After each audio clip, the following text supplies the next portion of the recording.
The music. Ah, I'll do next show. I'll do next show. I've been trying to add this StreamYard music to get you like a more professional podcast, like opening intro, and I just forgot the music. I'm just so used to just firing straight in. I, I'm sorry, but let me just keep going my intro. Red button means for a live, some casual takes, episode 91, hosted by your boy Stephen Pepper here to casually talk sports. This episode is brought to you by no one. How is everyone doing on Tuesday?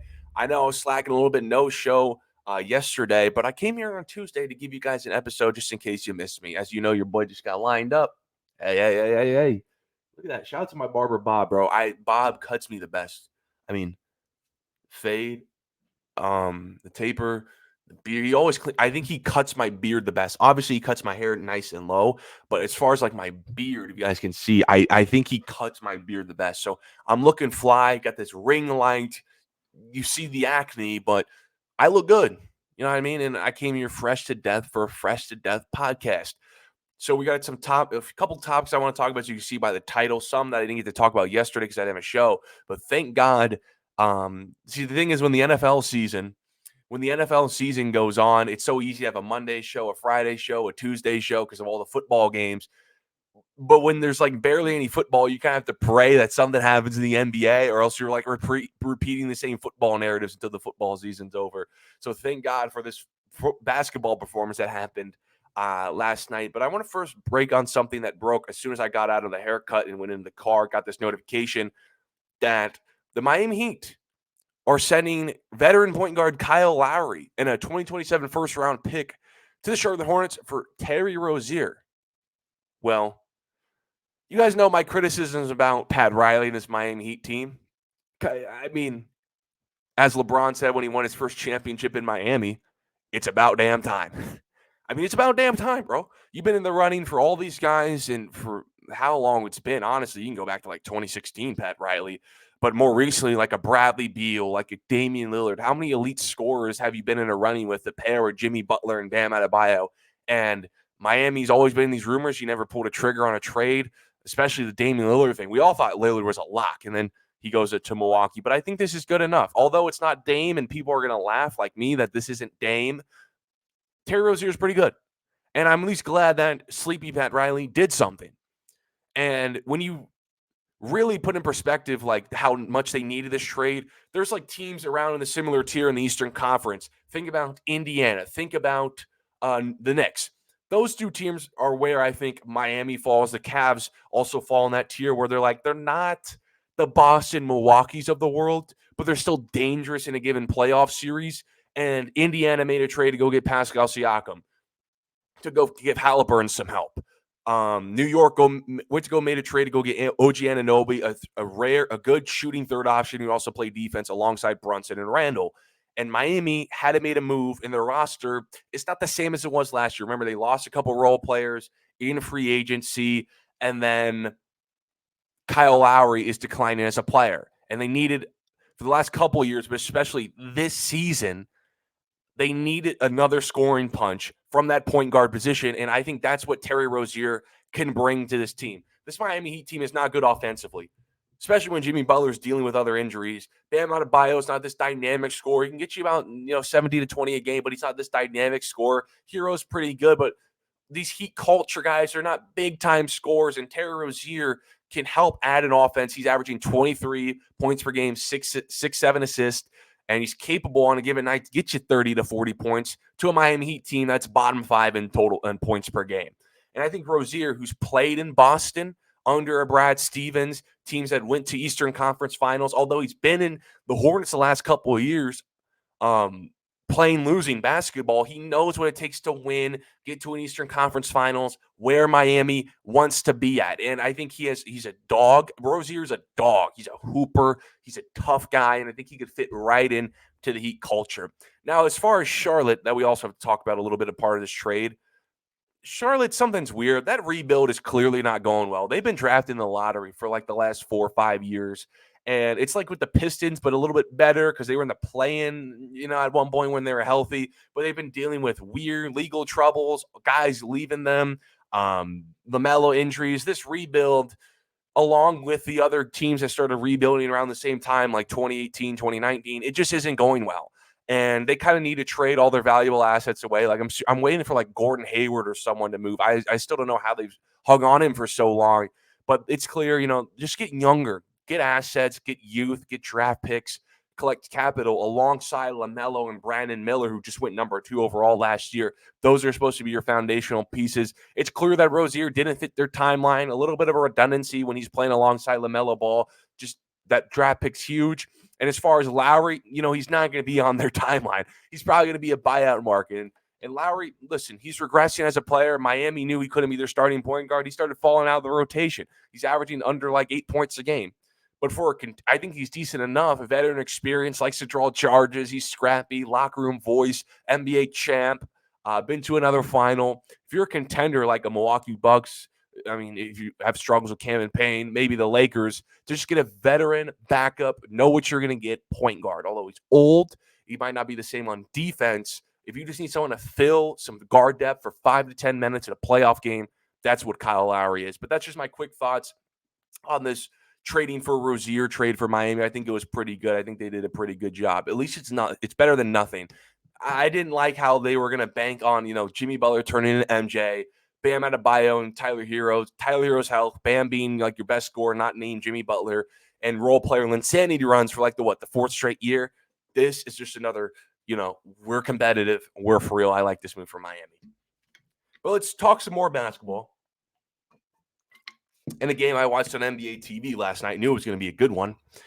And did you guys have the same thoughts as me on this game? Like, was that Wilt Chamberlain last night? I mean, 70 points along with 18 rebounds, not just 70 points, 18 rebounds, 5 assists on 59, 50, 91 shooting splits in just 37 minutes on top of a dude against a dude who is a 7'5" shot blocking leader. Mind you, this is a center in 2024. Oh, yeah, this MVP's locked up.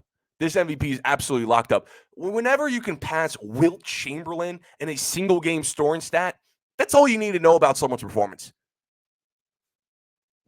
And I can't say that I didn't try warning y'all last week when he dominated Jokic, absolutely made Jokic look like barbecue chicken on national television, that in short order, we will be saying that Joel Embiid is the best player alive. Now, I get he has to stay healthy, and he has to prove, like Jokic did, that his game can translate on a deep postseason run. But I have a feeling that this is the year for Philly to reach an NBA final, or at least contend closer than they ever have been. Because this is the best Embiid's ever happened, and this is the most cohesive Philly's ever been.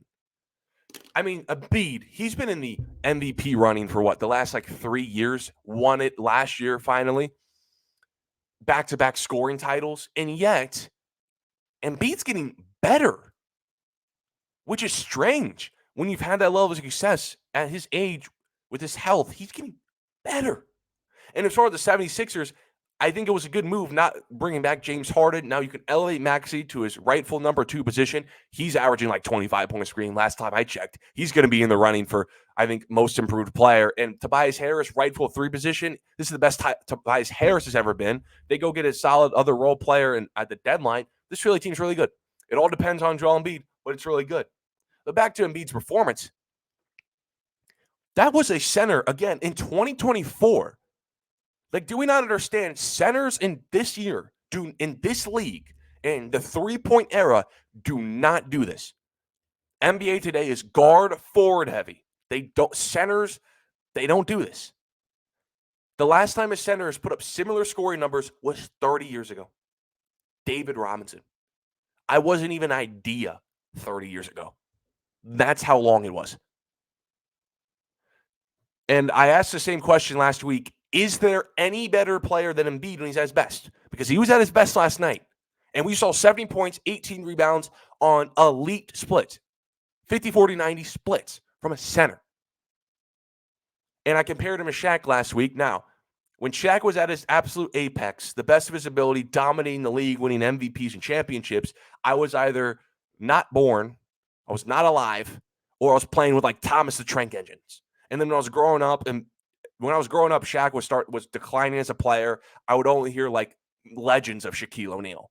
And then when I first started seriously getting into basketball, at that point, the first sighting I've ever seen of Shaq, he was a broadcaster on TNT. So I can't give you like the best comparison. It's like, is this truly Shaq? Because I never got to see Shaq at his peak. But numbers speaking, this is Shaq-like dominance. Because the last time a big man has ever won a scoring title before Joel Embiid was Shaquille O'Neal in 2000. And that was one scoring title. And now overall, Shaq, one of the most dominant offensive players to ever play this game, has 2 scoring titles. Now in 2024, in a non-big man league, Joel Embiid is on pace for his 3rd scoring title, and he's going to get it unless he somehow doesn't play 65 games. I mean, 21 straight 30-point games. 21 straight. The last time he was under 30 was a week before Thanksgiving. He's on a tear. Efficient center. 3 40-point games this month. One was on national television, cooking Jokic, the best player on the planet right now. The other was on NBA TV, destroying a 7-5 league leader in blocks. Again, does Joel Embiid, to reach this best player alive mark, does he need to go in a postseason run, reach a final, show that his game, when healthy, can translate against any playoff defense you can throw at him? Yes, he needs to do that. But I have a feeling that this is his year. And even if you're doubting Embiid still, because I know a lot of people in the comments of Instagram and Twitter posts and that were celebrating this feat were saying, oh, well, he's not going to do in the playoffs. Oh, how many free throws? I know a lot of people don't like Embiid, and part of that's because of the free throws and the playoff drops. But even if you don't think that he will end up being the best player alive by June, can we just appreciate that this man in 2024, him along with Jokic, are helping to bring back centers? Again, I'm giving you stats for the first time in 30 years. Centers don't do this. When I started watching basketball, it was the end of Shaquille O'Neal and some of the all-time great 2000 centers. Centers were useless and terrible. It was Anthony Davis in the field when I got into basketball. Embiid's helping bring back centers. Shout out to Embiid, man. 70 points. Whew, we've been getting spoiled in the last 2 years in the NBA. Well, we have 2 70-point games with Donovan Mitchell and Damian Lillard. Now we got a center doing 70-point games. Karl-Anthony Towns last night was pushing 70. Dude, if Karl-Anthony Towns would have got 70 points because he had 60 in like 3 quarters, what a game this would have been. What a night for NBA. Durant had his game winner. What a night that would have been in the NBA. It was a fun night. I was on FanDuel throwing some live bets, just watching basketball because there's no NBA on. I was trying to, work my way back into the basketball space, and I had a blast. You got to love January, February NBA. Now let's go to the last topic of the day. Let's move into some football. This is something. Let me take my water. This is something that I wanted to talk about yesterday, but I didn't have a show. But I'm going to talk about it today because people are still talking about it, and it pisses me off. So we saw it on Sunday. We all did. Who did it? Another classic edition of our generation's Manning versus Brady. That being Mahomes, Allen playoffs. And it didn't disappoint. It was another classic, last-second, down-to-the-wire duel of 2 great quarterbacks. And yet, the conversation yesterday and today on your favorite sports talk show is that Allen isn't able to get it done. Let me tell you something. You are a casual if you think that Allen isn't able to overcome Mahomes in the postseason. It would be one thing if Allen was like threw a game-losing interception last night. But check the stats, bro. 250 total yards, 3 total touchdowns, no turnovers. Not bad for Mr. Turnover. Those are playoff winning numbers. And yet he lost. Mind you, this was against the best defense in football, not named Baltimore Ravens. Guys, come on. It's a team sport. Do we not understand that football is the ultimate team sport? What more? Do you want him to do more? Allen has only played at an all-time level when facing the Chiefs in the playoffs. In 3 playoff games versus the Chiefs, he is averaging 343 points per game. 343.3 total yards per game. 3 total touchdowns, and a third of a turnover a game. You know why he's losing? because his defense in those 3 games is giving up 300 is giving up 35.7 points per game. And those 2 total turnovers that they forced in 3 games were 2 dumb McCole Hartman moments. Like, the Bills, you're already asking Allen to be an all-time quarterback. And he is also he's also being the team's leading rusher. So now you're basically asking them to be the team's linebacker? Or do you want him to play receiver because his number 1 all-pro receiver, Stephon Diggs, hasn't had more than 21 receiving yards in the last 2 playoff games? And everyone yesterday was saying the same things, like, oh, he came up small. And what they would do was nitpick a single pass to Shakir as evidence. Oh my God, it's one throw. He made the right read, people. Chris Jones just pushed his tackle into him, a Pro Bowl tackle, which disrupted the throw. It was incomplete. Cool. Game moves on. That was on 2nd down, and they were still in field goal range. And even if he hit Shakir, which people are still whining about, how are you sure that the Bills were going to win that game? His defense, following that missed field goal, allowed a game-sealing 1st down in 2 plays. And if you're old enough to remember, history has told us that break doesn't happen to Josh Allen because he actually hit that throw to Shakir not once, but twice, them going in 2 years ago, but going to Gabe Davis for 2 possible game-winning touchdowns in his defense every single time, couldn't get a stop. Like, are we seriously going on national television saying that Josh Allen just isn't good enough? They didn't quite say like Allen isn't good enough, but like when you say Allen can't get it done, Allen can't overcome, Allen can't beat this guy, then you're basically saying that Allen isn't good enough. And then I see all those memes and people saying that this is our generation's Phillip Rivers, this isn't Brady or Manning, this is Phillip Rivers. First of all, Rivers and even Peyton Manning, I'm a Colts fan. The reason I became a Colts fan is because I had a special connection with Peyton Manning. Allen clears as a playoff player than Rivers and Manning. His playoff career is 21 passing touchdowns, 4 interceptions, no rushing stats included. Listen, I heavily question how you see the game of football if your takeaway after turning off CBS Sunday night was that a quarterback who tallied 250 total yards, 3 total touchdowns, and no turnovers, putting his team in game-time position against the best defense in football, not named Baltimore, that quarterback needed to do more? I don't know how people see the game of football like that. I'm sorry. It would be one thing, and I would be up here. Trust me. Trust me. My friends call me a Josh Allen apologist. Trust me. Go look at my old podcast from a couple months ago when the Bills were were 500 and given like a 5% chance to make the playoffs. I was criticizing Ken Dorsey, but I was giving the same energy to Josh Allen. You guys remember I was saying Josh Allen, the reason why you're 6-6, buddy, is because you have 3 turnovers a game against some easy opponents. That's why the difference between, I know Ken Dorsey's offense wasn't that good. They didn't run the ball that much. It was asking Allen to be Superman a lot. It wasn't a lot of dink and dunk, get James Cook involved. But I was like, dude, the reason why you're also 6-6 is because Josh Allen has all these turnovers against bad teams. They could be 9-3 if Josh Allen just cleaned it up. And so I'm not some Allen apologist making excuses. I'm just speaking facts. And if Allen would have thrown a game-losing interception on that final drive, then I would be up here saying, you know what, Allen, you lost them the game. Maybe you can't overcome the Chiefs because this moment might be too big for you.